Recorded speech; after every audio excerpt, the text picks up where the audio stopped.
आप सभी को नमस्कार। आज मैं आप सभी के समक्ष शिवजी भगवान से जुड़ी एक कहानी लेकर आई हूँ कि जब भगवान शिव की बहन ने किया भाभी पार्वती को परेशान।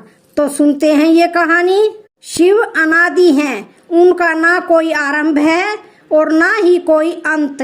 वह स्वयं भू हैं, उनका ना तो जन्म हुआ है और ना ही कभी उनकी मृत्यु संभव है। वे सृष्टि के विनाशक भी हैं और महादेव भी। वह रुद्र भी हैं और शांत चेहरे वाले बाबा भोलेनाथ भी।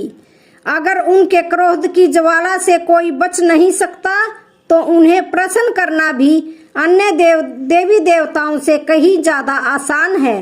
भगवान भोलेनाथ ने समय समय पर अपने विभिन्न स्वरूपों के दर्शन दिए हैं। कभी वे वीरभद्र बने तो कभी उन्होंने नटराज का रूप धारण किया, कभी वे काल भैरव बने तो कभी अर्धनारीश्वर बनकर अपने भक्तों के बीच में प्रसिद्ध हुए। शिव को अघोर तंत्र का जनक भी माना जाता है। यही वजह है कि अघोरी साधक शिव और शक्ति के स्वरूप की पूजा कर सिद्धियां एकत्रित करने में अपना जीवन व्यतीत कर देते हैं। भगवान शिव से जुड़े कई रहस्य, कई कथाएं हम अक्सर सुनते रहते हैं। शिव परिवार यानी भगवान गणेश, कार्तिकेय, माता पार्वती, इनसे जुड़ी कथाएं भी हम कई बार सुन चुके हैं। लेकिन बहुत से लोग अभी तक इस बात से अनजान हैं कि भगवान शिव जी की एक बहन भी थी। क्या कभी आपने भगवान शिव की बहन के विषय में सुना है? नहीं? तो चलिए आज मैं आपको बताती हूँ कि आपको ननंद भाभी यानी शिव की बहन असावरी देवी और माता पार्वती से जुड़ी एक अद्भुत कथा।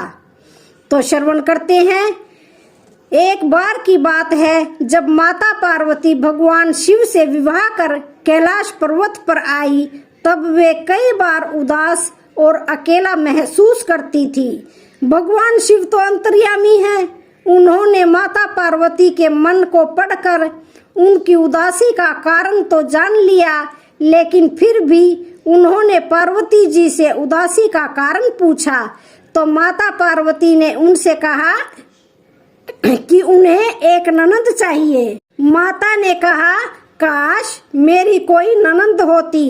भगवान शिव ने उनसे पूछा कि क्या ननंद के साथ तुम निभा पाओगी? तो इस सवाल के जवाब में देवी पार्वती ने कहा, ननंद से मेरी क्यों नहीं बनेगी? भगवान शिव ने उनसे कहा, ठीक है, मैं तुम्हें एक ननंद ला कर देता हूँ। भोलेनाथ ने अपनी माया से एक स्त्री को उत्पन्न किया। वह स्त्री बहुत मोटी और भद्दी थी, उसके पैर भी फटे हुए थे। भगवान शिव ने देवी पार्वती से कहा, ये लो देवी, आ गई तुम्हारी ननंद।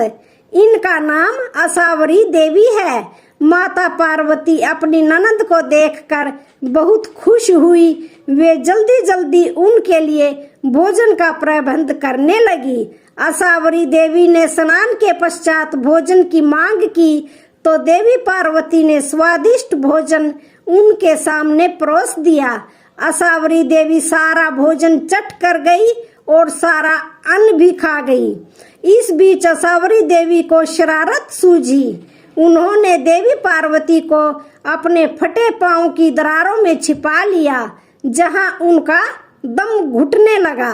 जब भगवान भोलेनाथ वापस आए तो अपनी पत्नी को ना पाकर बहुत चिंतित हुए। उन्होंने असावरी देवी से पूछा कि कहीं ये उनकी चाल तो नहीं? असावरी देवी मुस्कुराने लगी और पार्वती जी को अपने पैरों की दरारों से आजाद किया। आजाद होते ही देवी ने कहा, भोलेनाथ कृपया करके ननंद को अपने ससुराल भेज दे। अब और धैर्य नहीं रखा जाता। भगवान शिव ने जल्दी ही असावरी देवी को कैलाश पर्वत से विदा कर दिया। इस घटना के बाद से ही ननंद भाभी के बीच छोटी छोटी तकरार और नोक झोंक का सिलसिला आरंभ हुआ। तो ये थी माता पार्वती और ननंद असावरी की कहानी।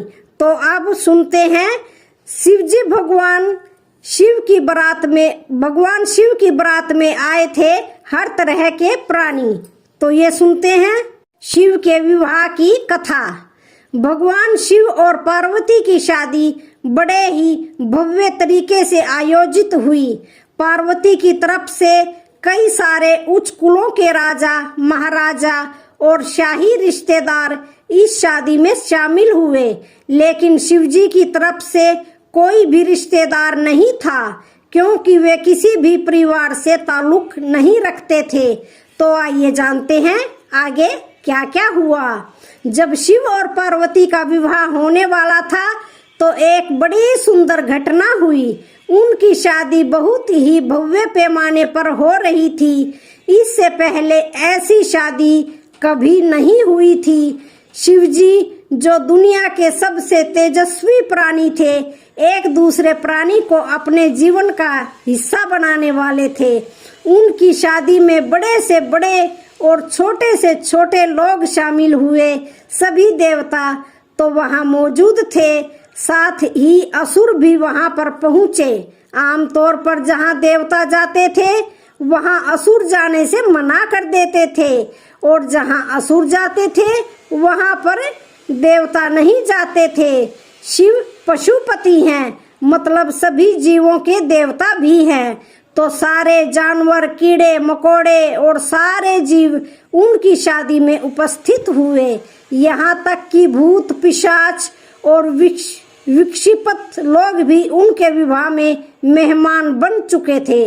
उनकी आपस में बिल्कुल नहीं बनती थी, मगर यह तो शिवजी का विवाह था, इसलिए उन्होंने अपने सारे झगड़े भुलाकर एक बार एक साथ आने का मन बनाया। शिव पशुपति हैं, मतलब सभी जीवों के देवता भी हैं। तो सारे जानवर, कीड़े मकोड़े और सारे जीव जंतु उनकी शादी में उपस्थित हुए। यहाँ तक कि भूत, पिशाच और विक्षिप्त लोग भी उनके विवाह में मेहमान बनकर पहुंचे। यह एक शाही शादी थी, एक राजकुमारी की शादी हो रही थी, इसलिए विवाह समारोह से पहले एक अहम समारोह होना बाकी था। वर वधू दोनों की वंशावली घोषित की जानी थी।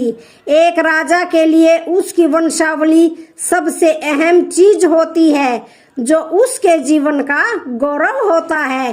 तो पार्वती की वंशावली का बखान खूब धूमधाम से किया गया। यह कुछ देर तक चलता रहा। आखिरकार जब उन्होंने अपने वंश के गौरव का बखान खत्म किया तो वे उस ओर मुड़े जिधर वर शिव बैठे हुए थे। सभी अतिथि इंतजार करने लगे कि वर की ओर से कोई उठकर शिव के वंश के गौरव के बारे में बोलेगा, मगर किसी ने एक शब्द भी नहीं कहा। वधू का परिवार ताज्जुब करने लगा।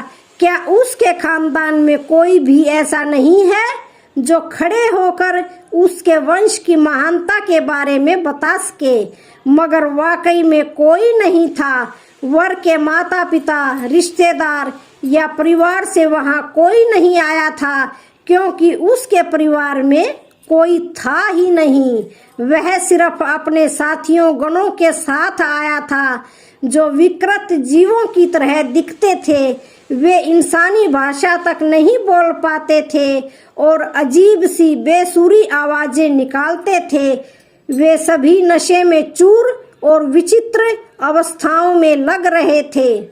फिर पार्वती के पिता पर्वतराज ने शिव से अनुरोध किया, कृपया अपने वंश के बारे में कुछ बताइए। शिव कहीं शून्य में देखते हुए चुपचाप बैठे रहे। वह न तो दुल्हन की ओर देख रहे थे और न ही शादी को लेकर उनमें कोई उत्साह नजर आ रहा था। वह बस अपने गणों से घिरे हुए बैठे रहे और शून्य में घूरते रहे। वधू पक्ष के लोग बार बार उनसे यह सवाल पूछते रहे, क्योंकि कोई भी अपनी बेटी की शादी ऐसे आदमी से नहीं करना चाहेगा जिसके वंश का अता पता न हो। उन्हें जल्दी थी, क्योंकि शादी के लिए शुभ मुहूर्त तेजी से निकलता जा रहा था, मगर शिव मौन रहे। समाज के लोग, कुलीन, राजा महाराजा और पंडित बहुत घृणा से शिव की ओर देखने लगे और तुरंत फुसफुसाहट शुरू हो गई। इसका वंश क्या है? यह बोल क्यों नहीं रहा है? हो सकता है कि इसका परिवार किसी नीची जाति का हो और इसे अपने वंश के बारे में बताने में शर्म आ रही हो। फिर नारद मुनि, जो उस सभा में मौजूद थे, उसने सारा तमाशा देखकर अपनी वीणा उठाई और उसकी एक ही तार खींचते रहे। वह लगातार एक ही धुन बजाते रहे, टुन टुन टुन। इससे खींचकर पार्वती के पिता पर्वतराज अपना आपा खो बैठे। यह क्या बकवास है? हम वर की वंशावली के बारे में सुनना चाहते हैं, मगर वह कुछ बोल नहीं रहा। क्या मैं अपनी बेटी की शादी ऐसे आदमी से कर दूं? और आप यह खिजाने वाला शोर क्यों कर रहे हैं? क्या यह कोई जवाब है? नारद ने जवाब दिया, वर के माता पिता नहीं हैं। राजा ने पूछा, क्या आप यह कहना चाहते हैं कि वह अपने माता पिता के बारे में नहीं जानता?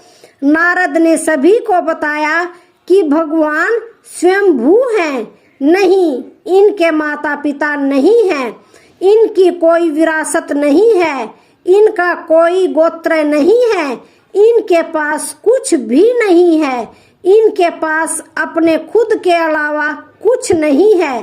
पूरी सभा चकरा गई। पर्वतराज ने कहा, हम ऐसे लोगों को जानते हैं जो अपने पिता या माता के बारे में नहीं जानते। ऐसी दुर्भाग्यपूर्ण स्थिति हो सकती है, मगर हर कोई किसी न किसी से जन्मा है। ऐसा कैसे हो सकता है कि किसी का कोई पिता या माँ ना हो? नारद ने जवाब दिया, क्योंकि यह स्वयंभू हैं। इन्होंने खुद की रचना की है।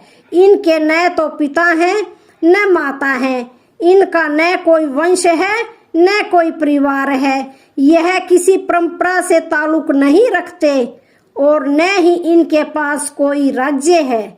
इनका न तो कोई गोत्र है और न ही कोई नक्षत्र है, न कोई भाग्यशाली तारा इनकी रक्षा करता है। इन सब चीजों से परे हैं। यह एक योगी हैं और इन्होंने सारे अस्तित्व को अपना एक हिस्सा बना लिया है। इनके लिए सिर्फ एक वंश है, ध्वनि आदि। शून्य प्रकृति ने जब अस्तित्व में आई तो अस्तित्व में आने वाली पहली चीज थी ध्वनि। इनकी पहली अभिव्यक्ति एक ध्वनि के रूप में है। यह सबसे पहले एक ध्वनि के रूप में प्रकट हुए, उसके पहले यह कुछ। तो आज की कहानी का यहीं पर समापन होता है। वीडियो अच्छी लगे तो चैनल को लाइक, शेयर, सब्सक्राइब जरूर करें। धन्यवाद।